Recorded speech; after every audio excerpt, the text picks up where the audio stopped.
رات 3 بجے ڈنمارک کے ایک چھوٹے سے پرانے قصبے میں فائر فائٹر ایرک کو ایک کال موصول ہوتی ہے جو نائٹ ڈیوٹی پر ہے۔ فون اٹھاتے ہی ایک عورت کی چیخ سنائی دیتی ہے، میری مدد کرو، میں اٹھ نہیں سکتی۔ گھبرائیں مت میڈم، ایرک بولا، ہم ابھی پہنچ رہے ہیں، آپ کہاں ہیں؟ مجھے نہیں معلوم، عورت نے لرزتی ہوئی آواز میں بتایا۔ آپ کا ایڈریس کیا ہے؟ ایرک نے پوچھا۔ مجھے نہیں معلوم، میں چکرا رہی ہوں۔ ایرک، کیا آپ مجھے اپنا نام بتا سکتی ہیں؟ نہیں، میں کچھ یاد نہیں کر پا رہی۔ میں کیوں یاد نہیں کر پا رہی؟ لگتا ہے میرے سر پر کچھ مارا گیا ہے۔ اس کے فوراً بعد ایرک فون کمپنی کو کال کرتا ہے اور آنے والی کال کی شناخت اور لوکیشن دریافت کرنے کا کہتا ہے۔ ہم معذرت خواہ ہیں، ہم یہ لوکیشن شناخت نہیں کر پا رہے۔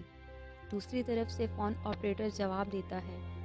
ایرک واپس خاتون سے بات کرتا ہے، کیا آپ اپنا فون نمبر بتا سکتی ہیں؟ ہو سکتا ہے کہیں لکھا ہوا ہو ڈائری میں۔ نہیں، میرے پاس نمبر کہیں نہیں لکھا۔ اب میں کیا کروں؟ پلیز جلدی کریں۔ خاتون کی آواز مدھم اور کمزور پڑ رہی تھی۔ ایرک جلد سوچتے ہوئے، اچھا اپنے ارد گرد دیکھیں اور منظر بتانے کی کوشش کریں۔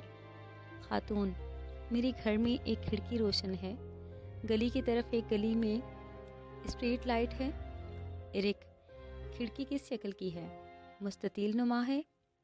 ایک پرانے ٹاؤن میں ایرک اس لوکیشن کے تک پہنچنے کی کوشش میں سوچتا ہے۔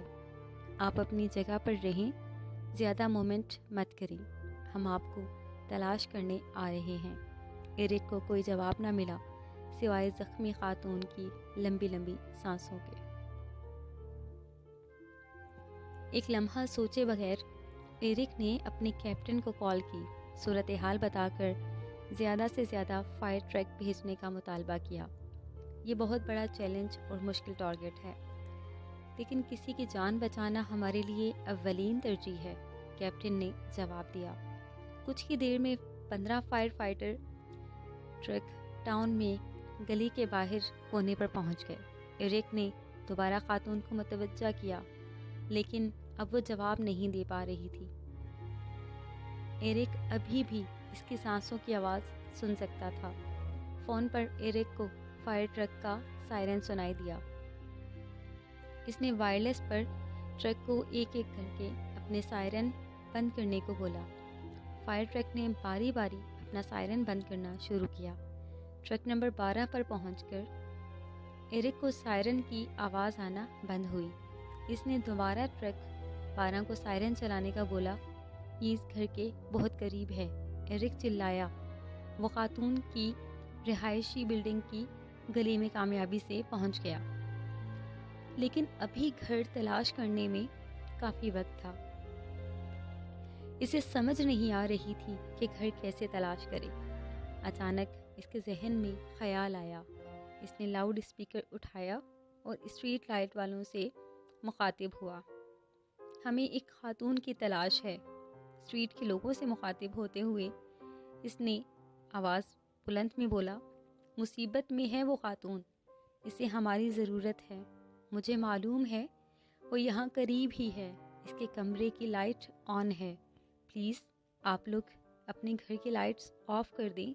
کچھ ہی سیکنڈ میں تمام لائٹس آف ہو گئیں سوائے ایک گھر کے۔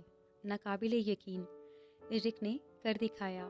فائر مین نے دروازہ توڑا اور دم توڑتی سانس لیتی زخمی خاتون کو اٹھا کر فوری ہاسپٹل پہنچا دیا۔ 2 ہفتے میں وہ مکمل صحت یاب ہو گئی اور اس کی یادداشت بھی واپس آ گئی۔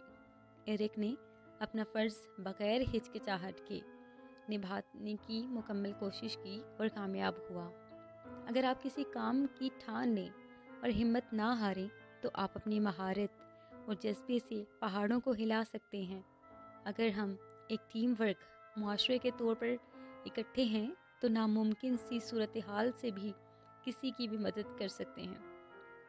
ہم ناممکن کو ممکن بنا سکتے ہیں، بس خود پہ اعتماد ہونے کی ضرورت ہے۔ اپنے آپ پہ بھروسہ رکھیں اور خود